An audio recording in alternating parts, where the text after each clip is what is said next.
हे देवी मैया हमके गावे पहुँचा दी, रोवतिया घर में हमर माई हो। हे काली मैया हमके घर पहुँचा दी, रोवतिया घर में। स्टूडियो में इस समय मौजूद हैं भोजपुरी लोकगीतों की एक चर्चित गायिका, और कम उम्र में ही इन्होंने काफी प्रसिद्धि हासिल कर ली है। आज हम उनसे बात करेंगे उनके बारे में, उनके गीतों के बारे में, उनके कैरियर के बारे में, उनकी लाइफ के बारे में। पहले उनसे ही हम जानना चाहेंगे। मनीषा जी, थोड़ा बताइए अपने बारे में कि संगीत के प्रति आपकी रुचि या गाने के प्रति आपकी रुचि कब से शुरू हुई? सबसे पहले तो सभी दर्शकों को जो इस वक्त हम सभी को देख रहे हैं उनको प्रणाम करती हूँ। और संगीत में मेरी रुचि बचपन से है, मुझे पता नहीं है, क्योंकि मैं बहुत छोटी थी और मेरे दादाजी बताते थे कि चूंकि मेरे दादाजी गाना सुनने के बहुत शौकीन थे, गाते भी थे, कोई गायक नहीं थे लेकिन शौकीन थे गीत संगीत के। तो वो सुबह 3 बजे उठ करके और हारमोनियम पर भजन गुनगुनाते थे, गाते थे, और उसी भजन को सुनकर मेरी नींद खुलती थी और मैं उनके गोद में आके बैठ जाती थी।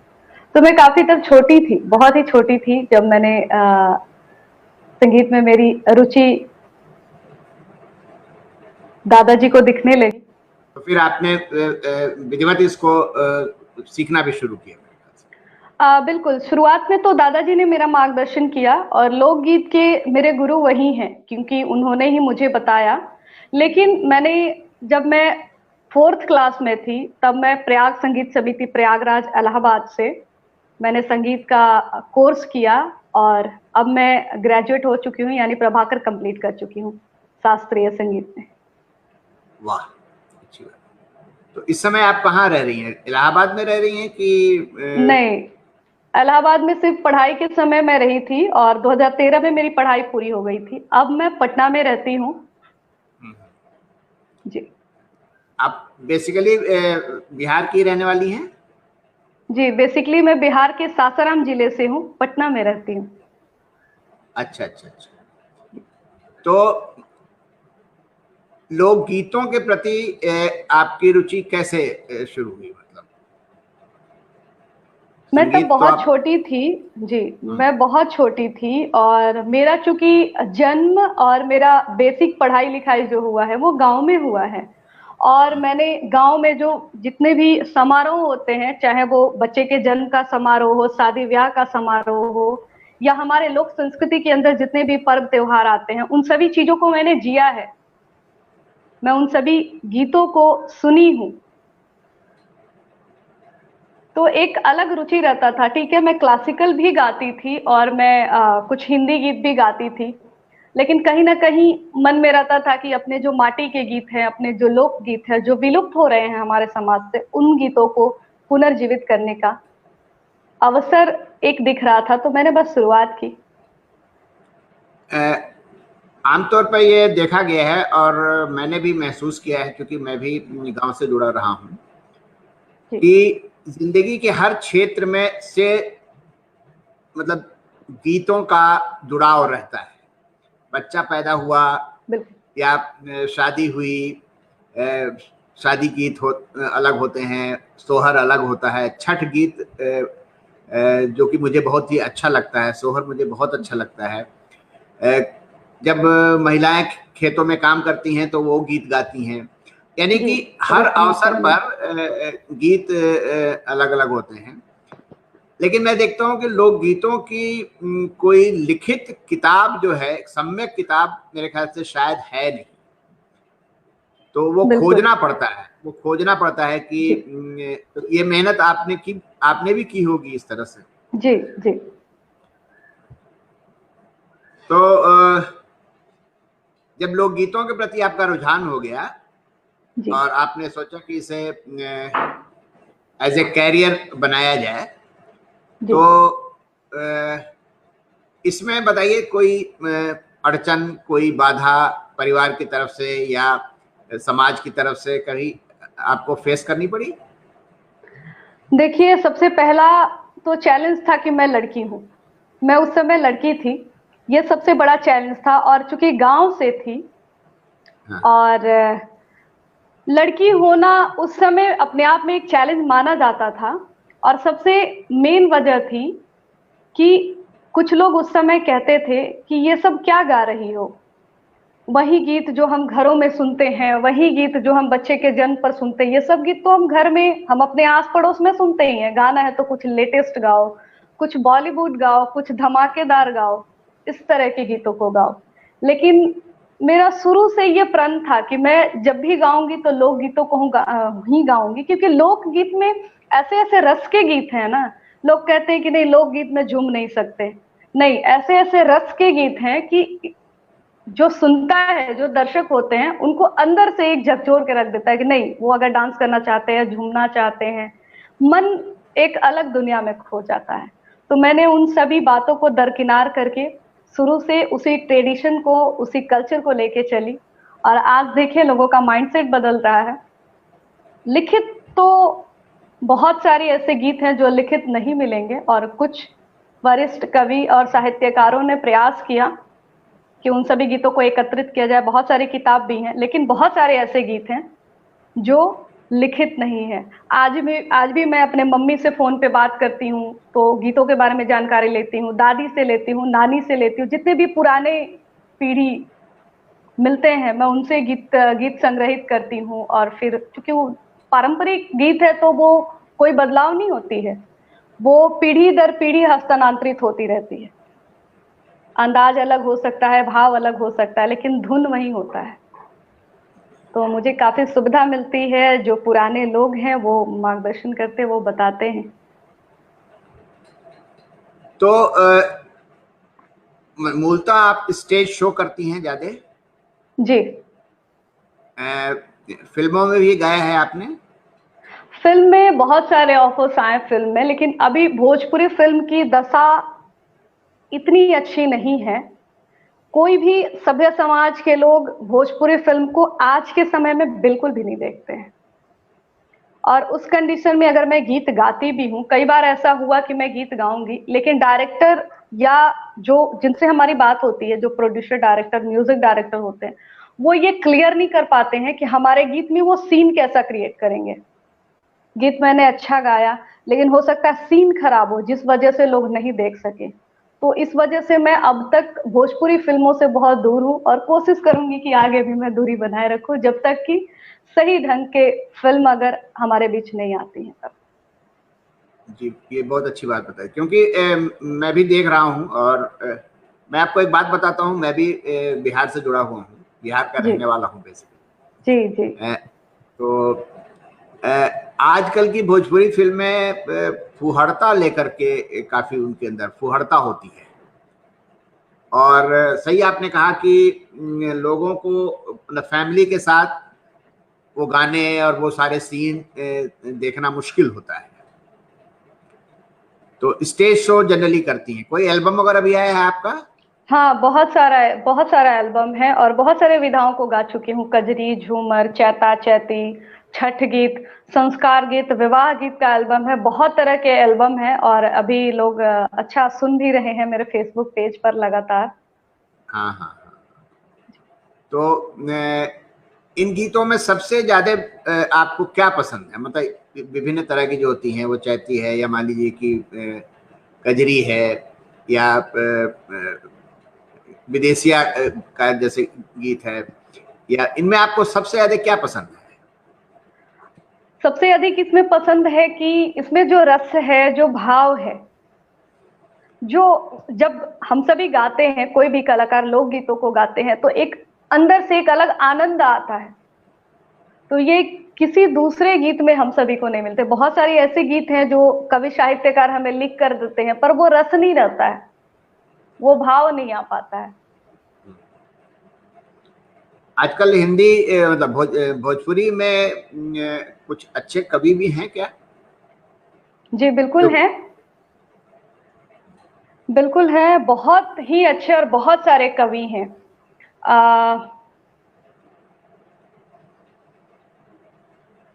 मंच पर जहां भी कवि सम्मेलन होता है, चूंकि विशेषकर भोजपुरी के लिए हो नहीं पाता है, इसलिए दिखते नहीं है, लेकिन बहुत सारे कवि हैं और बहुत सारे काम उन्होंने किए। अच्छा, गीत, उनके गजल, कविता, कहानी के माध्यम से। मतलब अपनी भाषा में, भोजपुरी भाषा जी, में। अपनी भोजपुरी भाषा में बहुत सारे कवि हैं और बहुत समृद्ध उनकी जो लेखनी है वो बहुत समृद्ध है, बहुत सारे ऐसे नाम हैं। तो उनके भी गीत गाती हैं आप? हाँ, वो लोग लिख कर देते हैं, कंटेंट अगर अच्छा रहा तो मैं जरूर गाती हूँ उनके गीतों को।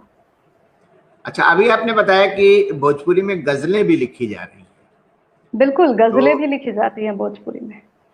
तो क्या आपने गजलों को भी गाया है? हाँ, एक गजल भी मैं गाई हूँ, गीतिका भी उसको बोल सकते हैं, और गजल भी लिखा गया है। तारकेश्वर मिश्रा राही जी ने लिखा था उस गीत को, और मैं कई बार मंचों पर भी साझा करती हूँ। बहुत अच्छे अच्छे गजल गीतिका लिखे गए हैं उनके द्वारा। हम्म। आप स्टेज शो कहाँ कहाँ कर चुकी हैं अब तक? भारत देश में शायद ही ऐसा कोई राज्य है जो छोटा हो, क्योंकि उत्तराखंड से लेकर के झारखंड, बिहार तो अपना क्षेत्र ही है, इधर मध्य प्रदेश, दिल्ली तो लगभग, अभी तो लॉकडाउन चल रहा है, लॉकडाउन से पहले हर 15 से 20 दिन के अंतराल पर दिल्ली में एक प्रोग्राम होता था। दिल्ली, गुड़गांव, उत्तराखंड, मध्य प्रदेश, उत्तर प्रदेश, ये सारे स्टेट में लगभग जाना रहता है। आसाम भी है, छठ महोत्सव में मैं आसाम में भी लगातार 2 साल गई हूँ।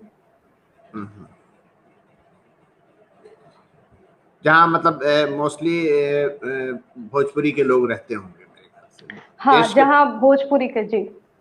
देश के बाहर भी गई हैं?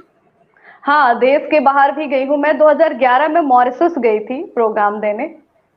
हाँ, जी मॉरिशस में काफी भोजपुरी लोग, जी, बिहार के लोग। मॉरिशस में काफी भोजपुरी लोग हैं और वहाँ की तो बोली भाषा सब कुछ भोजपुरी है।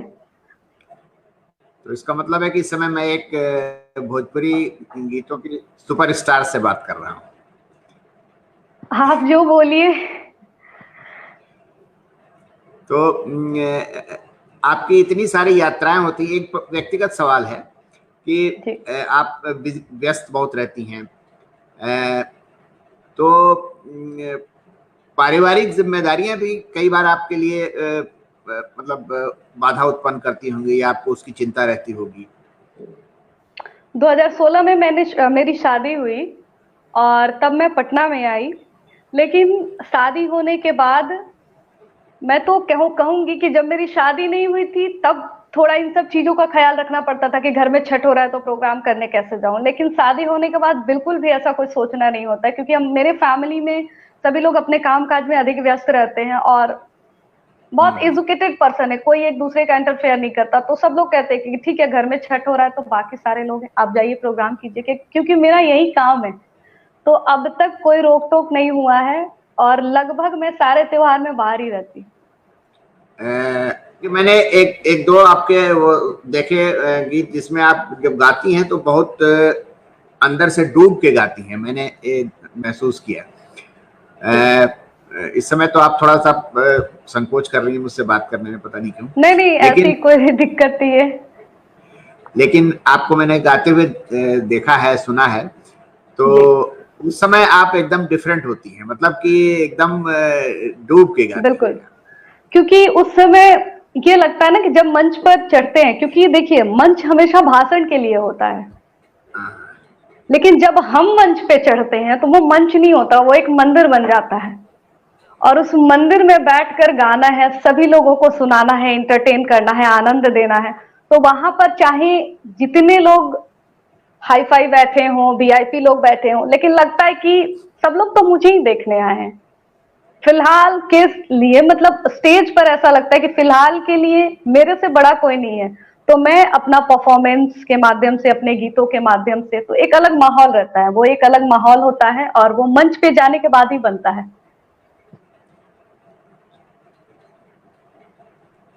आगे की आपकी क्या योजनाएं हैं? आगे मतलब की इसी बस को यही योजना है जी, यही योजना है आगे की, कि बहुत सारे ऐसे गीत हैं जिन पर ऊपर ऊपर काम हुआ है। जैसे कि मैं नवंबर दिसंबर में एक एल्बम करने वाली हूँ शादी का, तो शादी का एल्बम करने के पीछे गीत तो मैं गाऊंगी ही, लेकिन उसके पीछे मेरा उद्देश्य है कि हमारे बिहार में, क्योंकि अभी मैं कहीं कहीं शादी ब्याह में जाती हूँ तो देखती हूँ कि आने वाली पीढ़ियां परंपरा भूलती जा रही हैं।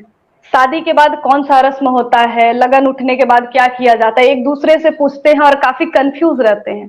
तो उन गीतों में मैं उन परंपरा को भी दिखाऊंगी कि इमली घोटाया जाता है तो कैसे घोटाया जाता है, गुरहथी किया जाता है तो कैसे किया जाता है, कन्यादान किया जाता है तो कैसे। तो वो एक रस्म के साथ मैं गीतों को गाऊंगी। तो ये मेरा अभी फ्यूचर प्लान है और इस पे मैं धीरे धीरे काम भी कर रही हूँ। हाँ, लेकिन ये थोड़ा कठिन कार्य नहीं लगता कि आजकल मैंने देखा है कि भोजपुरी समाज में भी, बिहार में भी, पूर्वी उत्तर प्रदेश में भी शादियों का स्वरूप बदल रहा है। सगाई हो जाती है, फिर उसके बाद से शादी हो जाती है।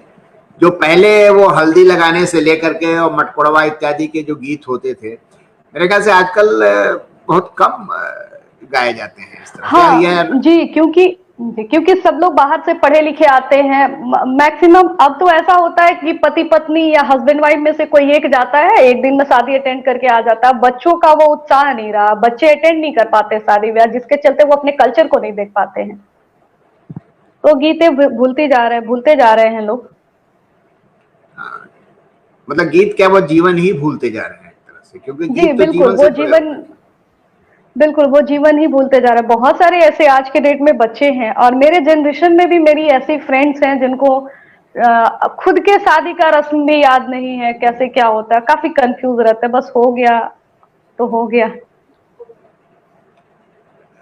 आपको देख करके, आपकी बात सुन करके, आपका नेचर देख करके मुझे लग रहा है कि एकदम स्वाभाविक है। लग नहीं रहा है कि आप इतनी बड़ी हस्ती हैं, क्योंकि मैं जानता हूं कुछ ऐसे गायकों को, चाहे वो हिंदी के हों चाहे भोजपुरी के हों, प्रोफेशनल हैं, लेकिन उनके अंदर वो सरलता खत्म हो जाती, फिर वो अपने आप को कुछ समझने लगते हैं। तो ये मेरे ख्याल से शायद वहीं पर उनका कैरियर फिर रुकने भी लगता है। जी आप इस बारे में कुछ कहना चाहेंगी? बिल्कुल कहूंगी सर कि अगर जो लोग दिखावा करते हैं, सबसे पहले तो मैं दिखावा बिल्कुल भी नहीं करती हूँ, और जो लोग दिखावा करते हैं वो दिखावा किसके लिए करते हैं। अगर मैं सुपरस्टार हूँ या अगर मैं छोटी स्टार हूँ, बड़ी स्टार हूँ, कोई भी स्टार हूँ, तो वो पब्लिक की वजह से, दर्शकों की वजह से। अगर वो आज मुझे देखना बंद कर देंगे तो मेरा कोई अस्तित्व नहीं रहेगा। तो जिन्होंने मुझे बनाया है, जिन्होंने मुझे रचा है, उनसे स्वाभिमान किस बात की कर सकती हूँ। मतलब लोगों ने आपको जो स्नेह दिया है, आप उसे, वो आपकी सरलता का मुख्य कारण है जी। और वो सब स्नेह आगे भी बना रहे, ये आपकी कोशिश रहे। बिल्कुल सर, वही हम लोगों के लिए जमा पूंजी है। चूंकि पैसे तो मिलते ही हैं और वो आते हैं जाते हैं, खर्च हो जाते हैं, लेकिन लोगों के द्वारा जो मान सम्मान, जो स्नेह मिलता है ना, वो हमेशा रह जाता है। वही हमारे लिए जमा पूंजी है, अनमोल पूंजी है, और उसी के लिए हम लोग जीते हैं। आप हमारे साथ स्टूडियो में हैं और ये बात तो अधूरी ही रहेगी कि हमारे दर्शक जो है वो आपके दो एक गीत न सुने। तो मैं थोड़ा रिक्वेस्ट करूंगा कि बिना साज-बाज के अपनी आवाज में आप दो एक गीत सुनाइए। पब्लिक की तरफ से मैं डिमांड कर रहा हूँ। हाँ जी, भिखारी ठाकुर जी का एक जत्सारी है, विदेशिया नाटक में इसको लिखा गया है, वो मैं आपको सुनाती हूँ। जब पति परदेश चले जाते हैं तो गांव में औरतें जाता पीसती थी, जाता पीसते हुए, और पति के वियोग में कुछ गीतें गाती थी, जिसको जत्सारी कहा जाता है। तो भिखारी ठाकुर जी ने उस गीत को लिखा है। अरे डगरिया जो हत ना हो, डगरिया जो हत ना हो, डगरिया जो हत ना, डगरिया जो हत ना हो, डगरिया जो हत ना हो, डगरिया जो हत ना, बीतत बाटे आठो पहरिया हो, डगरिया जो हत ना, बीतत बाटे आठो पहरिया हो, डगरिया जो हत ना। आर धोती पढ़ धरिया धइ के कान्हावा पर चदरिया हो, बबरिया झरी के ना।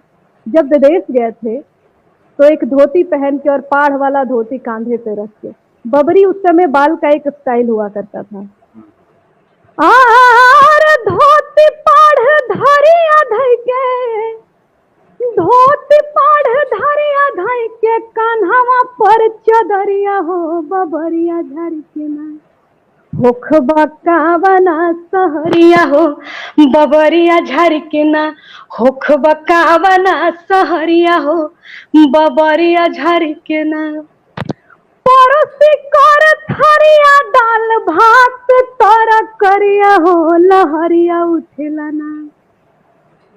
पड़ोसी कर थरिया दाल भात तर करिया हो, लहरिया उठेला ना।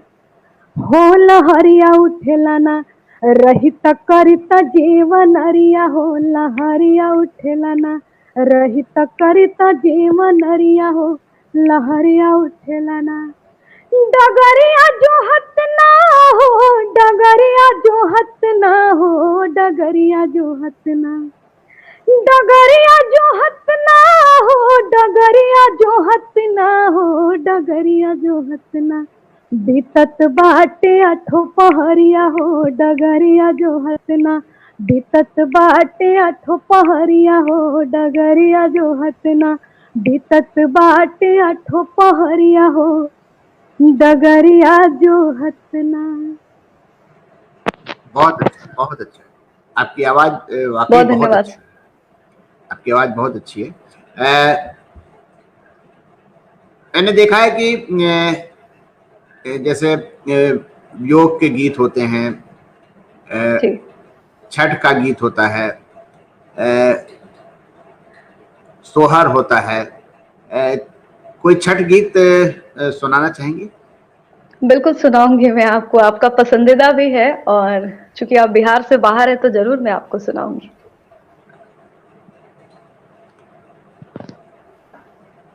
अभी सुनाऊं या बताइए जैसा? नहीं, सुनाइए सुनाइए, अभी बात करें। बिल्कुल।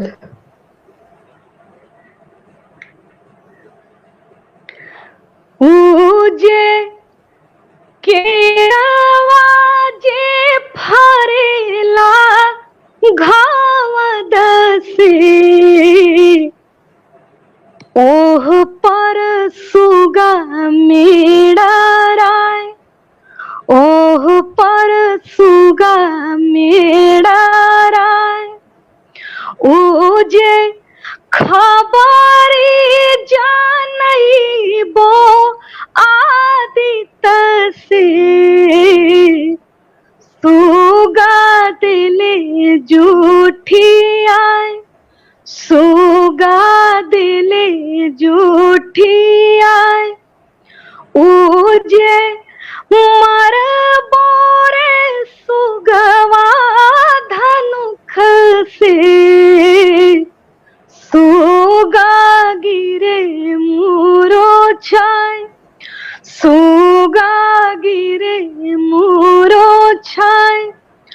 ऊजे सुगनी जे रोवे ले वियोग से, आदित होई ना सहाय, सूरज होई ना सहाय, छठी मैया होई ना सहाय। पटना के हाट पारा नरियर, नरियर की ना बोजारोर, नरियर की ना बोजारोर। जोड़ा काला सुपावा सजैबो आराघ देबो हम जरूर, आराघ देबो हम जरूर, आराघ देबो हम जरूर।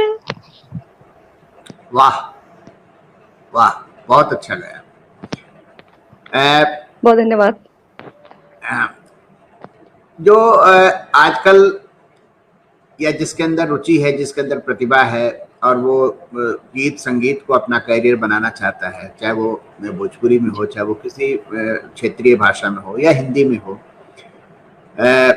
लड़का हो या लड़की हो,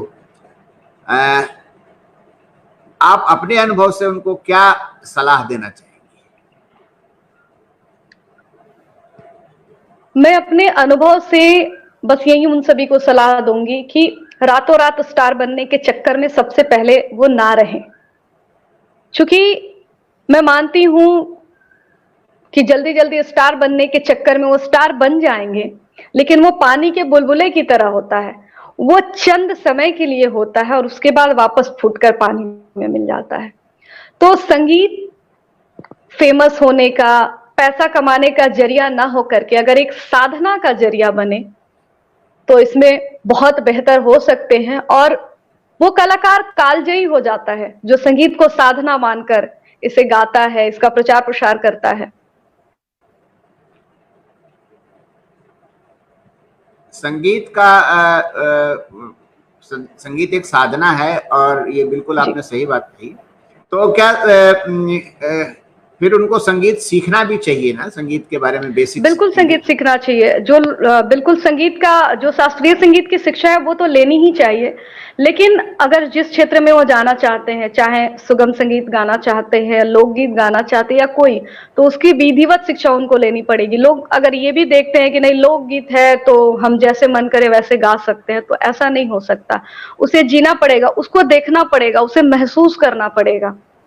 जैसे अलग अलग रस के गीत है, अलग अलग भाव के। मैंने अभी आपको छठ सुनाया, उससे पहले भिखारी ठाकुर जी के गीतों को गाया, तो मैं उन सब गीतों को जी चुकी हूँ, इसीलिए मुझे पता है कि कौन से गीत में क्या भाव लाना है। तो ये सब चीज सीखना होगा और बाकी प्रस्तुति करने का तरीका सबका अपना अपना होता है।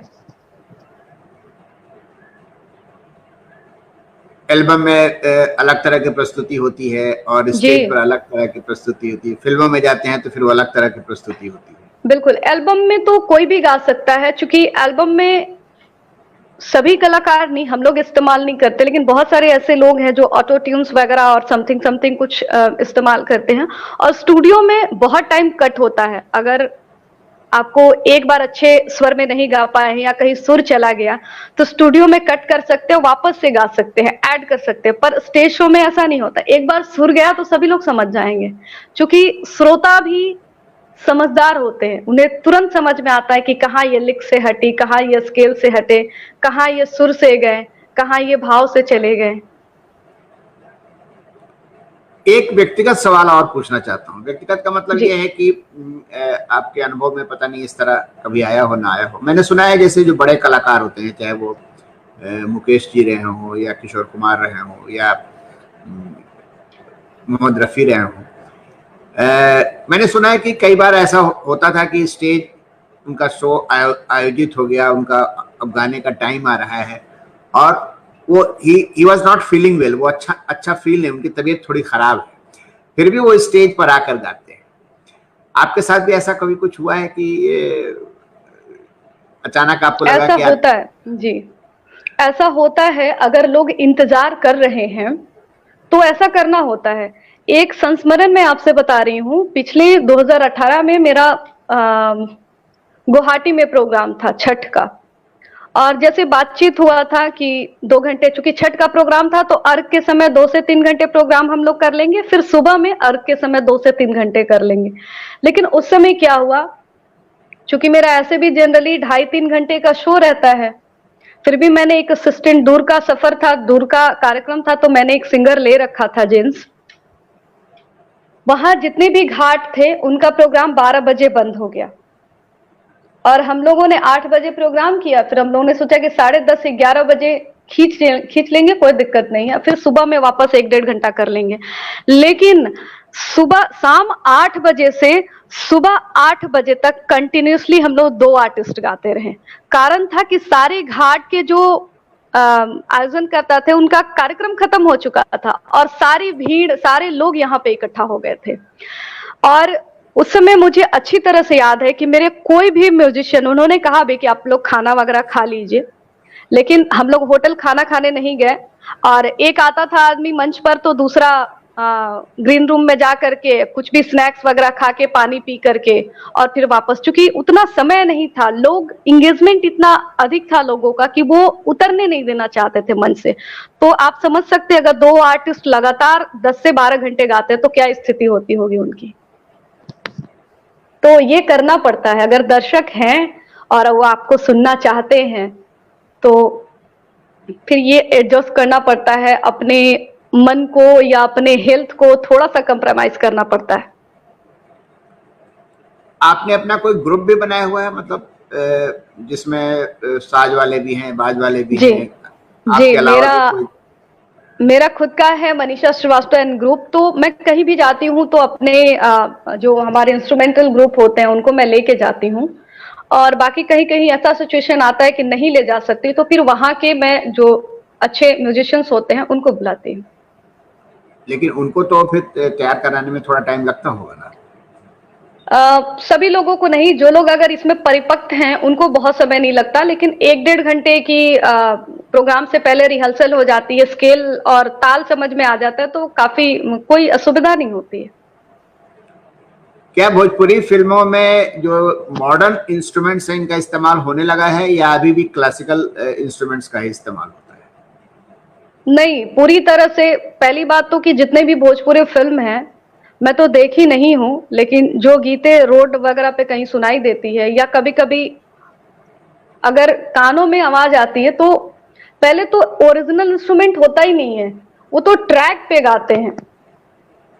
जैसे कंप्यूटर से ही तबला का, कंप्यूटर से ही हारमोनियम का, कंप्यूटर से ही सारा इंस्ट्रूमेंट का आवाज निकाल करके मिक्सअप किया जाता है। वो ओरिजिनल तो हो ही नहीं सकता है क्योंकि ओरिजिनल बजाते ही नहीं है। शायद ही ऐसे कोई आर्टिस्ट हैं जो कि ओरिजिनल इंस्ट्रूमेंट बजा के या फिर लाइव रिकॉर्डिंग करते हैं।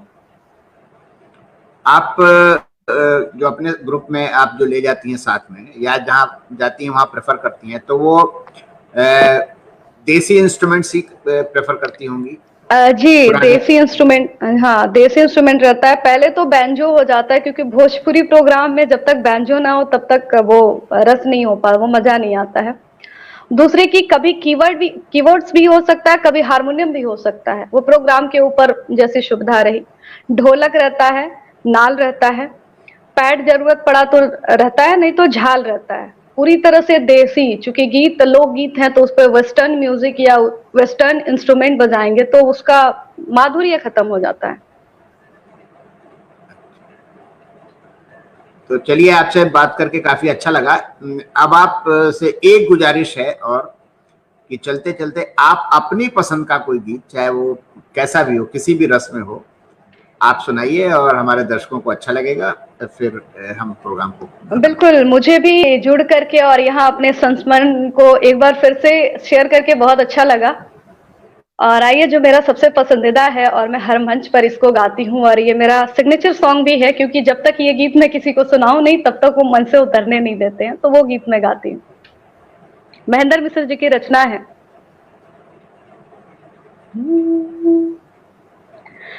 अरे आंगुरी में डसले बिया, आहा, क्या बात। नगीनिया रे ए ननदी, दिया ना जराइदा।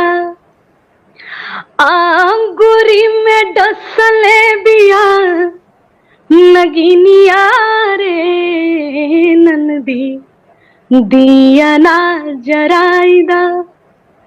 दिया ना जरा दे अपना, अरे भैया के जगाहिदा।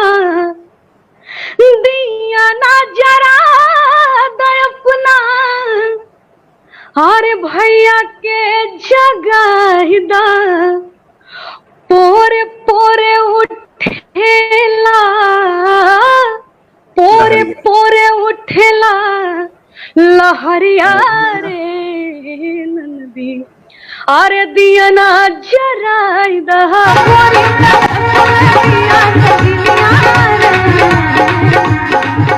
दिया ना जराइदा।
दिया ना जराइदा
अरे गनी के काट भइल जरिया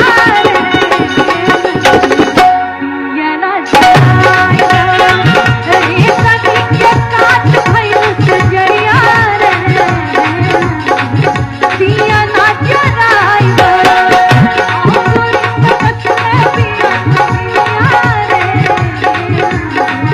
दिया ना जराइदा।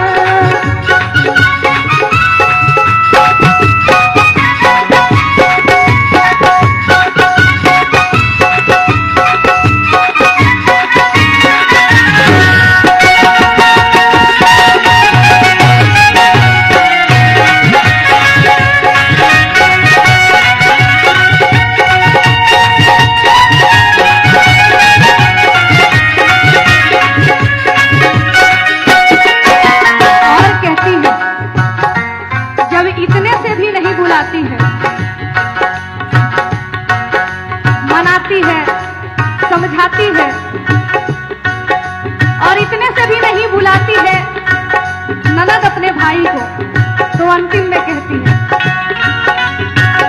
झूठ भइल ओठवा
बांध ली है हमारी नजरिया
वाह, इस गीत में जो दर्द है, इस गीत में जो भाव है एक बिरहन औरत का, आपने इसे बहुत अच्छी तरह से प्रस्तुत किया है। आपसे बात करके मुझे अच्छा लगा, मेरे दर्शकों को भी अच्छा लगेगा, मेरे मित्रों को भी अच्छा लगेगा।